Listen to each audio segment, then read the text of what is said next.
Artinya Allah itu sudah tentukan tempat, ada yang di surga, ada yang di neraka. Tapi Nabi itu mengatakan beramallah kalian, karena nanti amal kalian itu akan dimudahkan Allah. Kalian itu nanti akan dimasukkan ke surga atau ke neraka itu terlihat dari amal kalian itu. Allah mudahkan.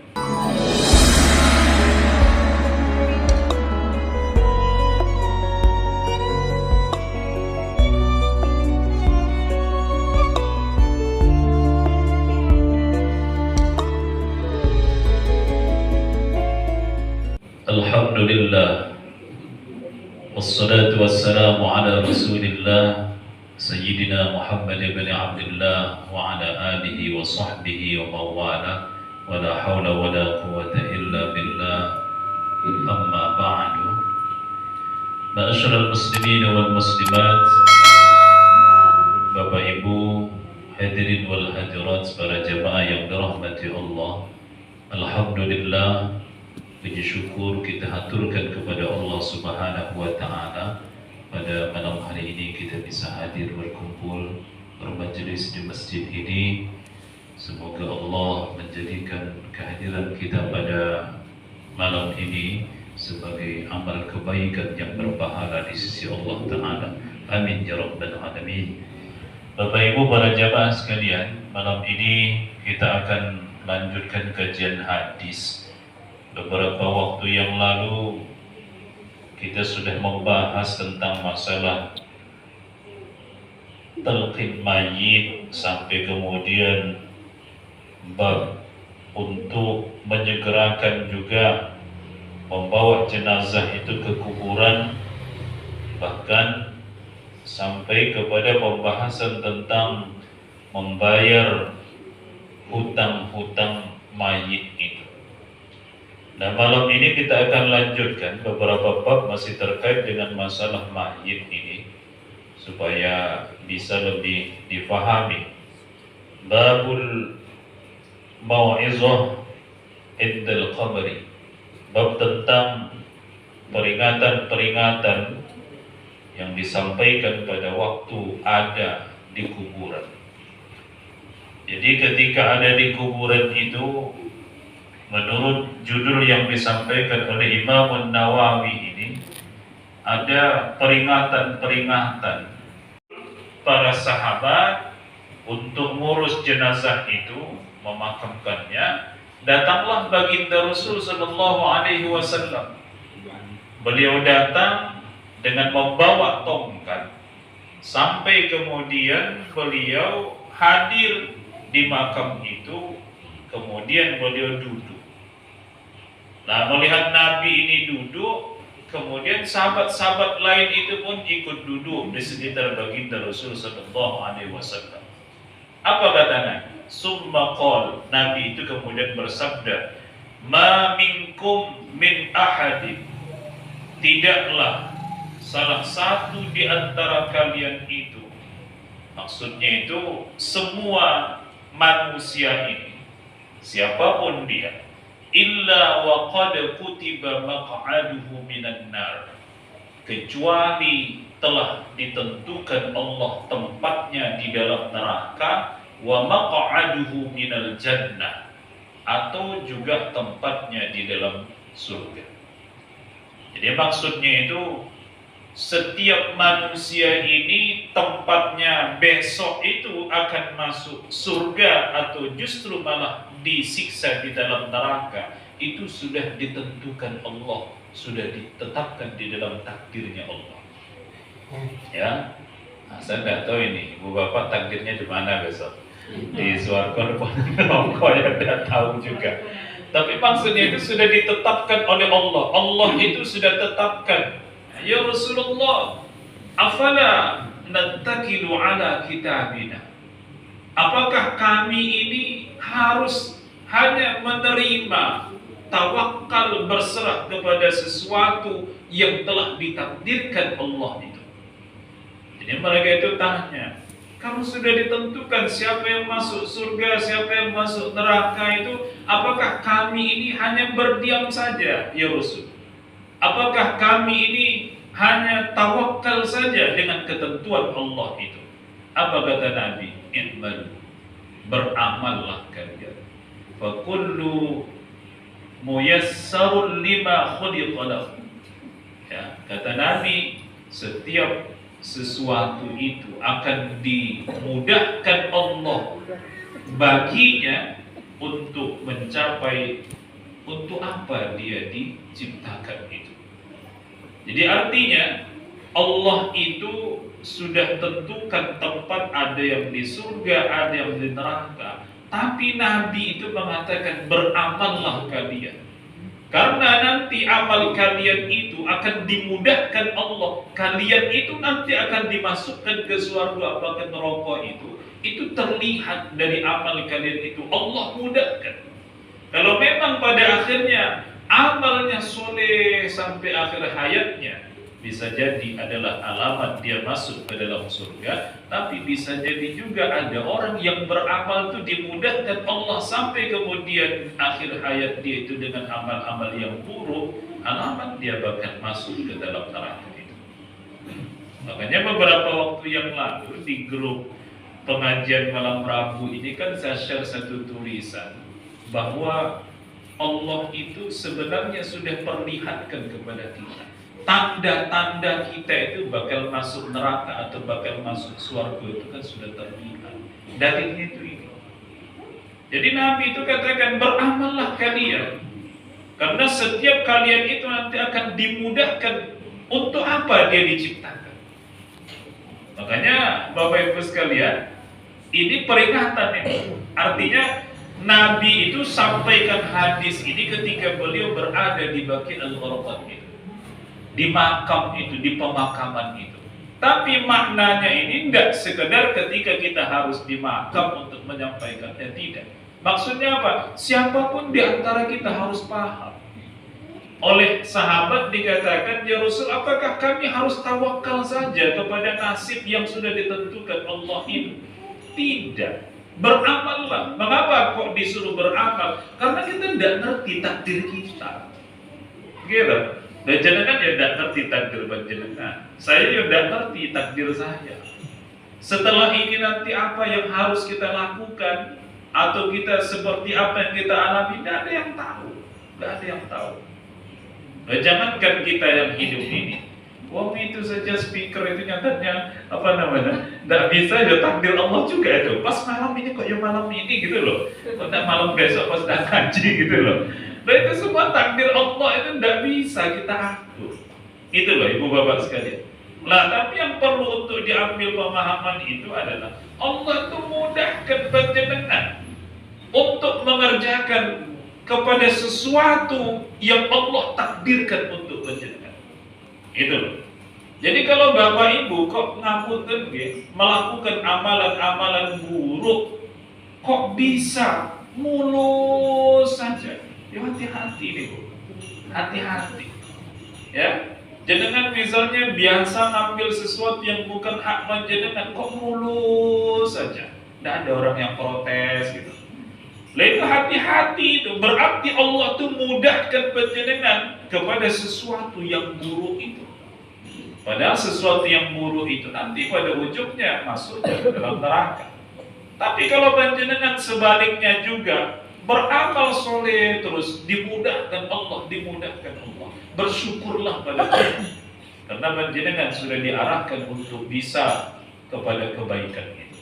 Makanya itu yang dimaksud Nabi, i'malu fa kullun muyassarun lima khuliqa lahu.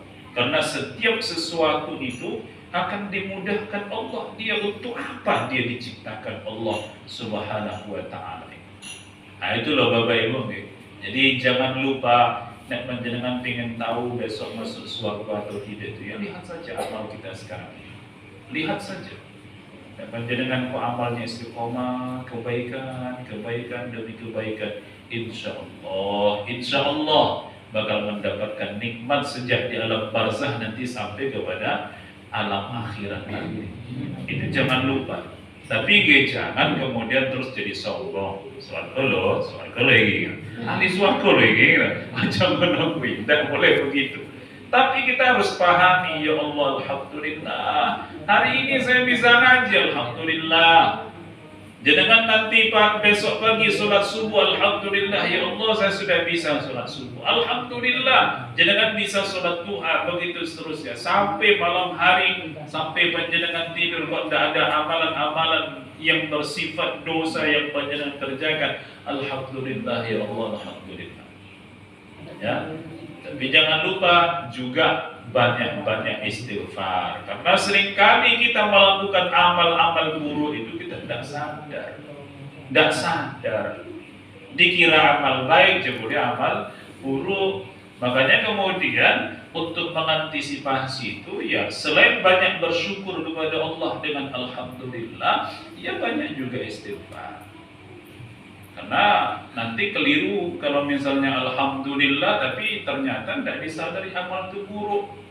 Untuk duit di jalan kok 100.000, alhamdulillah ya Allah, alhamdulillah. Ini ada masalah. Doa lil bayyit ba'da dafnihi wal qu'ud inda qabrihi sa'ah lid du'a wal istighfar wal qira'ah. Jadi ini ada Bapak Ibu tentang masalah doa untuk mayit itu setelah dikuburkan. Setelah dikuburkan, duduk di sisi makam itu. Ya, duduk di sisi makam itu. Bukan di makamnya loh, duduk di sisi makam itu. Duduk beberapa saat. Untuk apa? Tujuannya untuk berdoa, untuk istighfar, bahkan kemudian untuk membaca Al-Quran. Lah ada riwayat begini dari Abi Amir, ya.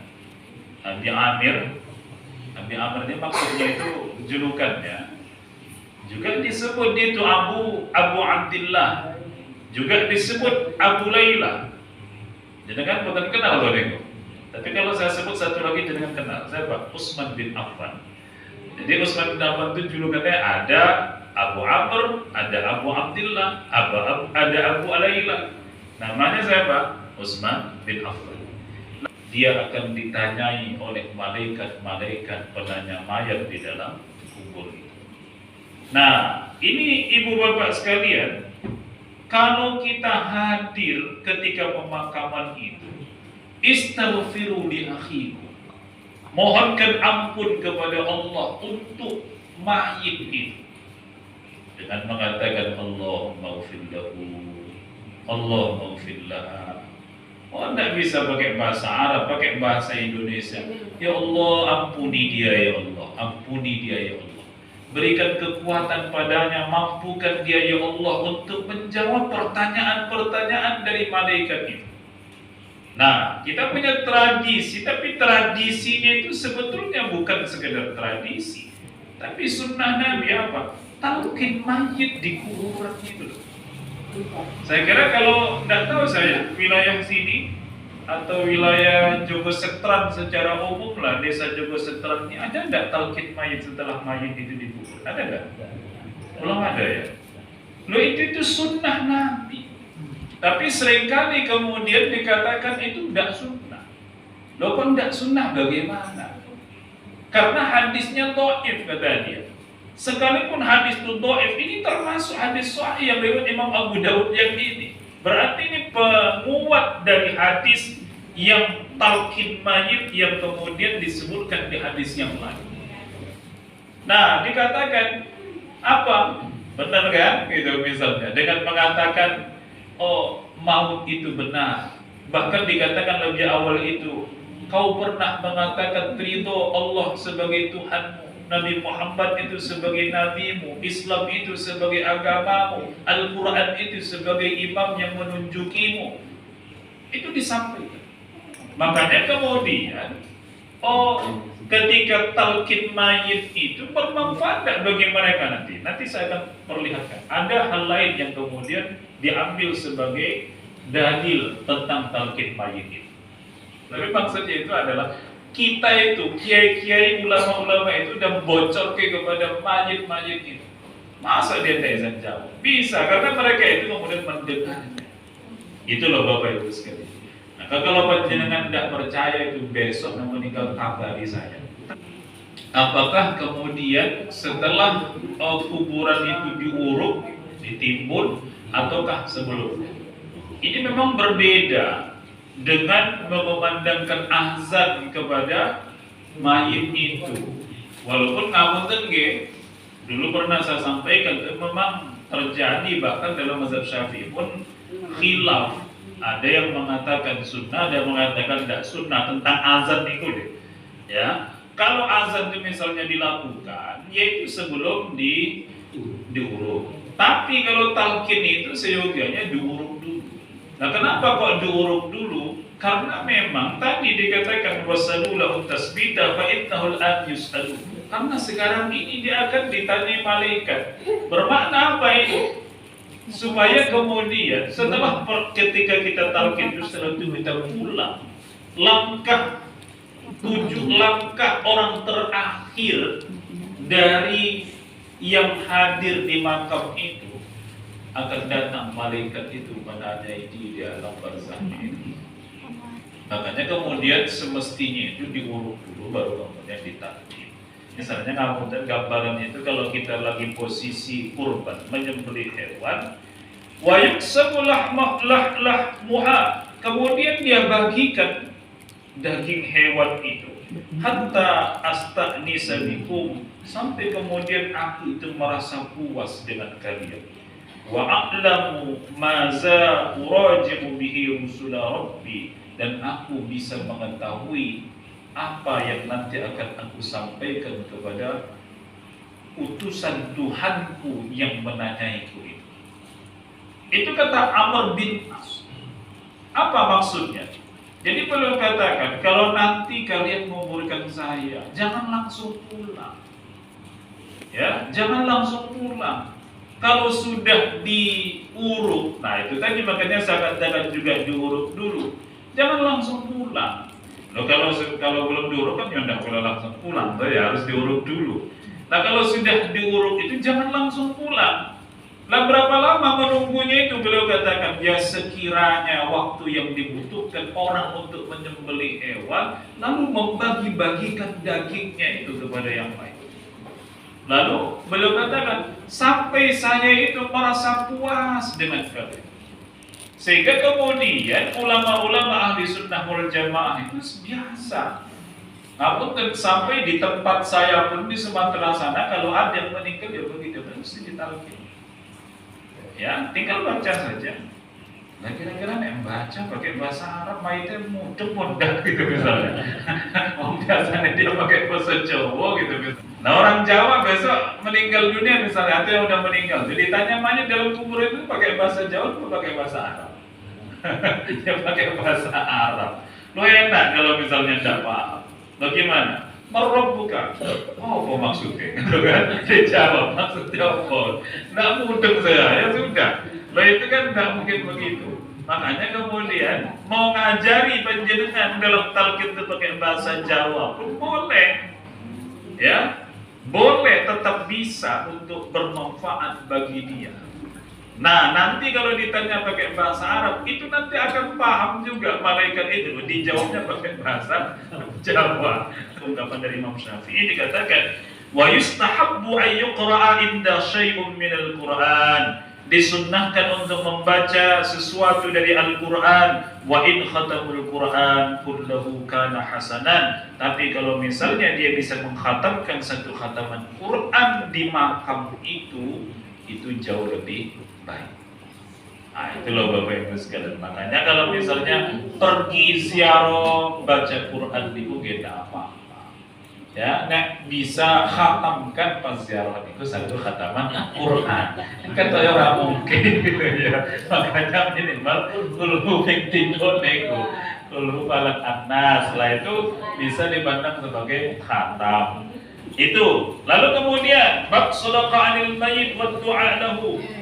Dikatakan oleh Allah Subhanahu wa taala, wallazina ja'u min ba'dihim, dan orang-orang yang datang setelah mereka yaquluna, mereka berkata, Rabbana ighfir lana, wahai Allah ampunilah kami wa li ikhwanina allazina sabaquna bil iman, dan orang-orang yang mendahului kami dengan membawa iman. Nah, ini menjadi syarat ibu bapak sekalian. mendoakan mayit itu termasuk di dalamnya sodako atas nama mayit itu mestilah orang yang seiman dengan kita. Karena di sini dijelaskan mereka mendoakan, ya Allah, ampuni kami, ampuni dosa saudara-saudara kami yang mendahului kami dengan iman. Yang mendahului kami dengan iman. Yang mereka meninggal dunia itu dengan membawa iman. Maka kalau sudah posisinya bukan seiman dengan kita, ya sudah tidak bisa. Jadi misalnya yang meninggal itu non-muslim, sekalipun ngapunten, itu bapak ibu kita sendiri, tapi non-muslim misalnya, ya tidak bisa. Jadi kalau muslim ya mesti harus kemudian didoakan, insya Allah bermanfaat bagi dia. Ya, sehingga jangan sampai kemudian kita mendoakan untuk ampunan bagi orang-orang non-muslim yang sudah meninggal dunia, sudah tidak kepakai, maka menjadi sia-sia ya. Lalu ada lagi ungkapan dari baginda Nabi Sallallahu Alaihi Wasallam, seorang laki-laki kata Aisyah datang kepada Nabi, apa kata dia? Ya Rasul, ibu saya itu baru meninggal dunia. Fahallaha min ajrin in tasaddaqtu anha. Kalau saya sedekah atas nama ibu saya itu, apakah dia mendapatkan pahala? Kata Nabi, iya, mendapatkan pahala. Dan secara khusus permohonan untuk sedekah atas nama mayit itu lewat hadis. Jadi ada seorang yang datang pada Nabi, ibunya baru saja meninggal dunia. Dia tanya, kalau saya sedekah atas nama ibu saya itu, apakah ibu saya itu mendapatkan pahalanya ya Rasul? Kata Nabi, iya, dia mendapatkan pahala. Maka Bapak Ibu, ini riwayat Imam Bukhari dan Muslim, dan yang menyebutkan langsung itu adalah Nabi. Iya, sampai pahalanya, kata Nabi. Maka kalau sudah seperti itu, kita tidak boleh lagi mengatakan tidak sampai. Rasulullah saja bilang sampai. Oke, saya kira itu saja Bapak Ibu kajian kita di malam hari ini. Mudah-mudahan bermanfaat. Ada yang perlu ditanyakan? Ya, itu diumumkan dulu. Diumumkan berapa lama? 90 hari. 90 hari itu berarti berapa? 3 bulan. Jadi umumkan dulu. Siapa ini yang punya uang nih? 100.000. 30 hari. 30 hari, 90 hari, 3 bulan. Umumkan dulu. Ya. Tapi memang orang-orang pada masa itu kan banyak yang jujur. Kalau sekarang diumumkan saya. Nah, itulah masalahnya. Maka kemudian umumkan dulu lah. Kalau nanti 90 hari tidak ada juga yang mengaku sebagai pemiliknya, maka bisa untuk dimasukkan ke uang infak masjid misalnya, atau diberikan kepada fakir miskin. Maka kalau fakir miskin ya cari di kampung itu yang paling miskin, serahkan ke dia. Ini nggak boleh ngaku, kita sih paling miskin juga aku DP nih, coba dewe lo ke kantong ya. Jadi itu tidak begitu. Jadi cari yang paling miskin. Kalau tidak ada misalnya agak sulit semacamnya, masukkan ke kota itu. Tapi dengan catatan loh, pas memasukkannya itu atau memberikan kepada fakir miskin itu, iringi dengan pengharapan di dalam hati, ya Allah, ini saya tidak tahu uang siapa. Saya serahkan untuk ini si fulan ini, ya Allah, pahalanya untuk dia yang kehilangan. Ya, masukkan ke kota infak, ya Allah, ini untuk infak ini, ya Allah, pahalanya untuk orang yang pemilik uang ini yang kehilangan uang. Jangan ngaku sendiri, ya Allah, ini uang saya 100.000 loh, ya Allah, catat ya Allah. Anda begitu ya, mestinya kembalinya kepada si yang kehilangan uang. Jadi begitu. Ada lagi yang lain mungkin? Tidak ada? Ibu? Tidak ada? Oke, kalau tidak ada itu dulu saja kajian kita di malam hari ini, mudah-mudahan bermanfaat. Lebih kurangnya mohon maaf. Assalamualaikum warahmatullahi wabarakatuh.